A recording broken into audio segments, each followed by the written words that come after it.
કોઈના નાકમાં દાંત હોય? તમને થશે આ શું કહી રહ્યા છે? હા, આવો કિસ્સો બન્યો છે રાજકોટમાં. એક દર્દી જ્યારે માથામાં દુખાવાને કારણે ડોક્ટર પાસે ગયા, ડોક્ટરે ચેક કર્યું ત્યારે ખ્યાલ આવ્યો કે તેમના નાકમાં એક દાંત છે. અમારી પાસે રિસન્ટલી એક 38 વર્ષની મહિલા પેશન્ટ આવ્યા હતા, જેમને નાકમાં શરદી રહેવી, વારે ઘડી નાક બંધ રહેવું, નાકમાંથી દુર્ગંધ મારતું પ્રવાહી નીકળવું, માથું દુખવું, આવી તકલીફ છેલ્લા 10 વર્ષથી પણ વધારે સમયથી હતી. વારંવાર અનેક જગ્યાએ દવાઓ કરાવી પણ ફરક ન જણાતા તેઓએ અમારો અપ્રોચ કર્યો. અમે લોકોએ નાકમાં દૂરબીન વડે જ્યારે તપાસ કરી ત્યારે અમને માલુમ પડ્યું કે કંઈક નાકમાં સફેદ કલરનું સ્ટ્રક્ચર છે. અમે એમને સીટી સ્કેન માટે એડવાઇસ કરી. સીટી સ્કેન કરાવતા એવું માલુમ પડ્યું કે કંઈક ટૂથ લાઇક સ્ટ્રક્ચર એ નાકમાં છે. એટલે ફોર અવર સરપ્રાઇઝ આ ઉંમરે દાંત કઈ રીતે ત્યાં હોઈ શકે?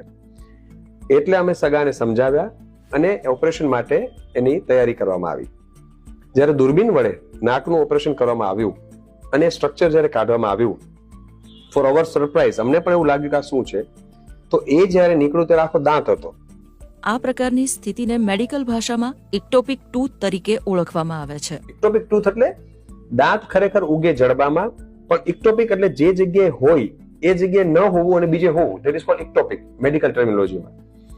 તો જ્યારે લિટરેચરમાં અમે જોયું ત્યારે વર્લ્ડ વાઇડ માત્ર 50 જ કેસ નોંધાણા છે આ ટાઈપના, કે જેમાં દાંત એનું કારણ જાણવામાં નથી મળતું એક્ઝેક્ટ, પણ એવું જાણવા મળે છે કે આ જન્મજાત હોઈ શકે, કન્જિનાઇટલ અથવા પછી ડેવલપમેન્ટલ અથવા જીનેટિક ફેક્ટર પણ હોઈ શકે. અને આટલા વર્ષોથી અંદર જે દાંત હતો અને અંદર કફ જામી ગયો હતો, એટલે દુર્ગંધ મારતું પ્રવાહી આવતું હતું અને એની આજુબાજુ પથ્થર જેવું ફોર્મેશન થઈ ગયું હતું. એને રાઇનો લીથ કહેવાય. લીથ એટલે પથ્થર, રાઇનો એટલે નાક. તો નાકમાં પથ્થર અને એના અંદર દાંત.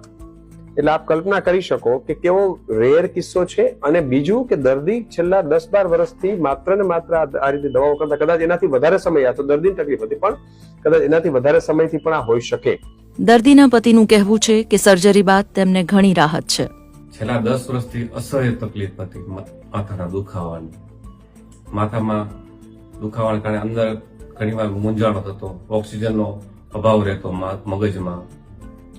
અત્યારે ઓપરેશન દરમિયાન સારી એવી રાહત આવી ગઈ છે. મેડિકલ ફિલ્ડનો એક અનોખો કિસ્સો સામે આવ્યો છે. રાજકોટમાં એક મહિલાને નાકમાં દાંત ઉગવાનો એક અનોખો કિસ્સો સામે આવ્યો છે. પણ રાજકોટના ડોક્ટર હેમાંશુ ઠક્કરે સફળતાપૂર્વક સર્જરી કરીને નાકમાં રહેતા દાંતને દૂરબીન વડે દૂર કર્યો હતો. રાજકોટની 38 વર્ષીય મહિલા મીનાક્ષીબેન છેલ્લા 10 વર્ષથી જમણા નાકમાં અવરોધ, દુર્ગંધ મારતું પ્રવાહી, ગંભીર માથામાં દુખાવાનું અને વારંવાર થતી શરદીની સમસ્યાથી પીડાતા હતા. સ્થાનિક દવાઓથી રાહત ન મળતા તેઓ રાજકોટના અનુભવી ENT સર્જન ડોક્ટર હેમાંશુ ઠક્કરનો સંપર્ક કર્યો હતો અને તેમને ખબર પડી હતી કે તેના નાકમાં દાંત જેવી રચના મળી હતી. તો જો અમારો ખાસ અહેવાલ. મારું નામ ડોક્ટર હિમાંશુ ઠક્કર છે. હું છેલ્લા 22 વર્ષથી પણ વધારે સમયથી રાજકોટ ખાતે કાનના ગળાના સર્જન તરીકે પ્રેક્ટિસ કરી રહ્યો છું. તાજેતરમાં અમારા પાસે એક અનોખો કિસ્સો આવ્યો કે જેમાં 38 વર્ષીય મહિલા, જે જમણી બાજુ નાકની અંદર દુર્ગંધ મારતું પ્રવાહી, નાક બંધ રહેવું, હેડેક, માથાનો દુખાવો, આ બધી સમસ્યાઓથી છેલ્લા 10-12 વર્ષથી પરેશાન હતા. અમારા પાસે નેઝલ એન્ડોસ્કોપી એટલે દૂરબીનથી નાકની તપાસ કરી ત્યારે અમને એવું સરપ્રાઇઝિંગલી જાણવા મળ્યું કે કંઈક વ્હાઇટ કલરનું સ્ટ્રક્ચર નાકમાં છે. અને સીટી સ્કેન કરાવતા એવું માલુમ પડ્યું, આપ જોઈ શકો છો સીટી સ્કેનમાં, કે આ ટૂથ લાઇક સ્ટ્રક્ચર સીટી સ્કેનમાં જોવા મળ્યું અને એ નાકનો પડદા અને ઇન્ફિરિયર ટર્બિનેટ એટલે નાકના સ્નાયુ સાથે ચોટેલો હતો. આપ જોઈ શકો છો ટૂથ લાઇક સ્ટ્રક્ચર છે અહીંયા સીટી સ્કેનની અંદર. અમે દર્દીને સમજાવ્યું કે એને ઓપરેશનની જરૂર છે. દૂરબીન વડે ઓપરેશન કરવામાં આવ્યું અને નાક વાટે દૂરબીનથી એ સ્ટ્રક્ચર આખે આખું કાઢવામાં આવ્યું. તો એ ટૂથ ગ્રેન્યુલેશન ટિશ્યુ અને સિક્રેશન એકદમ દુર્ગંધ મારતું પ્રવાહી સાથે એકદમ ડેબ્રિસ સાથે ચોટેલું એક પથ્થર જેવું સ્ટ્રક્ચર બહાર નીકળ્યું, જેને રાઇનો લીથ કહેવાય છે. લાંબા સમયની શરદીને લીધે અને કફને લીધે એ સ્ટોન થઈ ગયો હતો અને એની અંદર દાંત સ્ટોનની અંદર ખૂપેલો હતો. બહુ જ અનોખો કિસ્સો છે. વર્લ્ડ વાઇડ માત્ર 50 જ કેસ અથવા એનાથી ઓછા કેસ લિટરેચરમાં નોંધાણા છે. અને ખાસ કરીને અને રાઇનો લીથ એટલે stone formation inside the nose, નાકની અંદર પથ્થરનું બની જવું લાંબા સમયની શરદીને લીધે. અને ટૂથ જેને ઇક્ટોપિક ટૂથ કહેવાય છે. ઇક્ટોપિક એટલે જે જગ્યાએ દાંત હોવો જોઈએ એના કરતા વિપરીત જગ્યાએ દાંતનું ફોર્મેશન થયું. કન્જીનાઇટલ પણ હોઈ શકે, જન્મજાત અને જેનેટિક ડેવલપમેન્ટલ એરર, આ બધા કારણોથી હોઈ શકે. એક્ઝેક્ટ કારણ જાણી શકાતું નથી. મેડિકલ ક્ષેત્રમાં પણ એક્ઝેક્ટ કારણ આનું જાણવા મળ્યું નથી. શરદીને અવગણવી ના જોઈએ અને જ્યારે લાંબા સમય શરદી હોય તો નિષ્ણાત ડોક્ટરની સલાહ લઈ તાત્કાલિક સારવાર કરવી જોઈએ. ખૂબ જ અનોખો કિસ્સો, રેર કેસ, 38 યર્સ એજ ફિમેલની એક સાઈડ નાકની અંદર દાંત કુદરતી રીતે બનવો બહુ જ રેર કિસ્સો છે મેડિકલ ફિલ્ડનો. અને ઇક્ટોપિક ટૂથ વિથ રાઇનોલિથ ફોર્મેશન આને કહેવાય છે. Thank you. તકલીફ હતી, નાકની તકલીફ હતી. ઘણી જગ્યાએ માથું દુખાવતું, ઘણી વખત અતિ માથામાં દુખાવો થતો. છેલ્લે ઠક્કર સાહેબ પાસે આવ્યા અમે. એમણે દૂરબીનથી જોયું, અંદર કંઈક વસ્તુ, સ્ટોન જેવું વસ્તુ દેખાણી, જેથી તેનું ઓપરેશન કરવા માટેની સૂચન આપ્યું. એમનું ઓપરેશન કરાયું.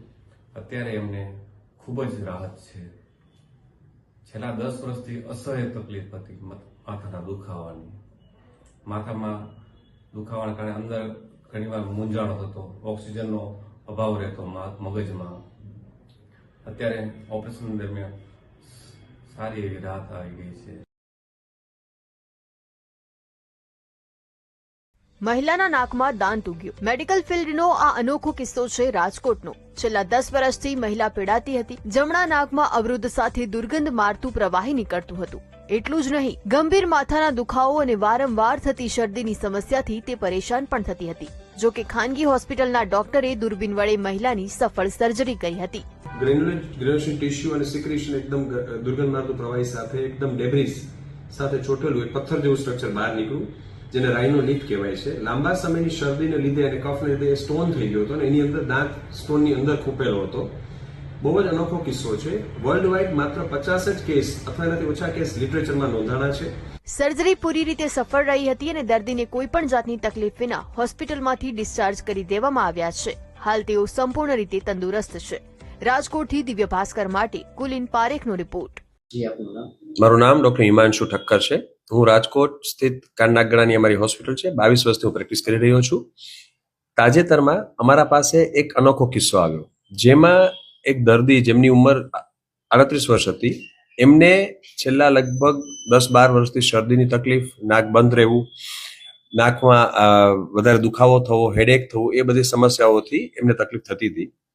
જ્યારે દૂરબીન વડે જોવામાં આવ્યું નાકમાં વિડીયો એન્ડોસ્કોપીથી, તો એવું લાગ્યું કે કંઈક પદાર્થ જમણી બાજુ છે અને સીટી સ્કેન કરવામાં આવતા માલુમ પડ્યું કે દાંત છે. મેડિકલ લિટરેચરમાં હાર્ડલી 50 કિસ્સાઓ વર્લ્ડ વાઇડ નોંધાણા છે દુનિયાભરમાં, વિશ્વમાં. આને એક્ટોપિક ટૂથ કહેવાય અને આટલા વર્ષોથી હતું એટલે એની ઉપર સ્ટોન જેવો પદાર્થ જામી ગયો હતો, જેને રાઇનોલિથ કહેવાય. દૂરબીનથી કાઢી આપવામાં આવ્યું છે. દર્દીની હાલત એકદમ સ્ટેબલ છે. દર્દીને દુખાવો પણ જતો રહ્યો છે. એટલે ખૂબ જ રેર કેસ છે અને ઇક્ટોપિક ટૂથ આ કેસને કહેવાય છે. પ્રકારની તકલીફ વારે ઘડીએ જો શરદી રહેતી હોય, એક સાઈડ નાક બંધ રહેતું હોય, નાકમાંથી દુર્ગંધ મારતું પ્રવાહી નીકળતું હોય, દવાઓ લેવા છતાં પણ માથાનો દુખાવો ન મટવો અથવા શરદી ન મટવી, તો એક વોર્નિંગ સાઇન છે કે નિષ્ણાત ડોક્ટરની સલાહ લેવી જોઈએ અને સામાન્ય શરદીને અવગણવી ના જોઈએ. એક નિષ્ણાત ડોક્ટર પાસે ઓપિનિયન તો લેવો જ જોઈએ, જેથી લાંબા સમય કોમ્પ્લિકેશન ન થાય. Prevention is better than cure. હંમેશા નાની વસ્તુ જ્યારે આપણે આઈડેન્ટિફાઈ થઈ જાય, કેન્સરમાં પણ એવું જ છે. મોગલોફાના કેન્સર માટે પણ અમારી પાસે દર્દી આવતા હોય અને એડવાન્સ સ્ટેજમાં આવે ત્યારે કંઈ થઈ શકે નહીં, પરંતુ જો શરૂઆતના સ્ટેજમાં આવે તો નોર્મલ લાઈફ જીવી શકે છે. સારવાર પણ શક્ય છે. એટલે prevention is better than cure. હંમેશા જ્યારે દર્દી પ્રાથમિક નિદાન વહેલું થાય, નિદાન જ સારવારનો પાયો છે. નિદાન સાચું હશે તો સારવાર સાચી જ થવાની છે.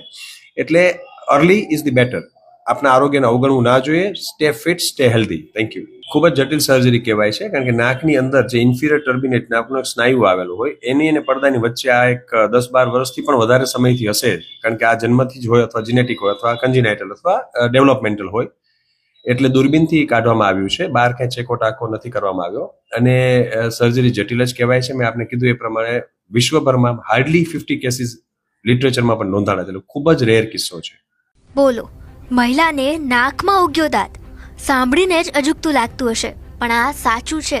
રાજકોટમાં 38 વર્ષીય મહિલાના નાકમાં દાંત ઉગ્યો હોવાનું સામે આવ્યું છે. છેલ્લા 10 વર્ષથી જમણા નાકમાં અવરોધ, દુર્ગંધ મારતું પ્રવાહી અને માથાના દુખાવાથી પરેશાન હતા.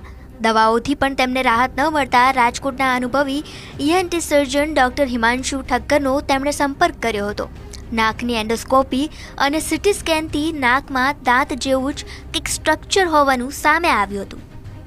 અમે દર્દીને સમજાવ્યું કે એને ઓપરેશનની જરૂર છે. દૂરબીન વડે ઓપરેશન કરવામાં આવ્યું અને નાક વાટે દૂરબીનથી એ સ્ટ્રક્ચર આખું કાઢવામાં આવ્યું. તો એ ટૂથ ગ્રેન્યુલેશન ટિશ્યુ અને સિક્રેશન એકદમ દુર્ગંધ મારતું પ્રવાહી સાથે એકદમ ડેબ્રિસ સાથે ચોટેલું એક પથ્થર જેવું સ્ટ્રક્ચર બહાર નીકળ્યું, જેને રાઇનો લીપ કહેવાય છે. લાંબા સમયની શરદીને લીધે અને કફને લીધે સ્ટોન થઈ ગયો હતો અને એની અંદર દાંત સ્ટોનની અંદર ખૂપેલો હતો. બહુ જ અનોખો કિસ્સો છે. આવી ખોટી જગ્યાએ દાંત ઉગે એ અતિ દુર્લભ છે. વિશ્વભરમાં 50થી પણ ઓછા કેસ નોંધાયેલા છે. જેને ઇક્ટોપિક ટૂથ કહેવાય છે. ઇક્ટોપિક એટલે જે જગ્યાએ દાંત હોવો જોઈએ એના કરતાં વિપરીત જગ્યાએ દાંતનું ફોર્મેશન થયું.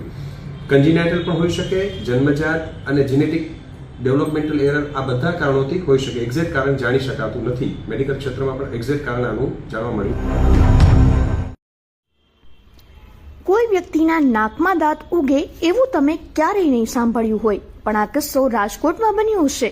38 વર્ષની મહિલાને નાકમાં દાંત ઉગી નીકળતા તેઓ છેલ્લા 10 વર્ષથી પીડાતા હતા. આને એક્ટોપિક ટૂથ તરીકે ઓળખવામાં આવે છે. આ મહિલાના નાકમાંથી દુર્ગંધ મારતું પ્રવાહી નીકળતું અને અસહ્ય માથાનો દુખાવો રહ્યા કરતો, તેમજ વારંવાર શરદીની સમસ્યાથી પીડાતા હતા. 10 વર્ષથી ઘણી જગ્યાએ દવા લીધી પણ આનો કોઈ ઈલાજ નહોતો થતો. પરંતુ રાજકોટના ENT surgeon doctor Himanshu Thakkar પાસે ઈલાજ માટે આવ્યા ત્યારે ખબર પડી કે નાકમાં દાંત ઉગી નીકળ્યો છે, જેથી ડોક્ટરે દૂરબીનથી ઓપરેશન કરી દાંત બહાર કાઢી મહિલાને પીડામાંથી મુક્ત કરી છે.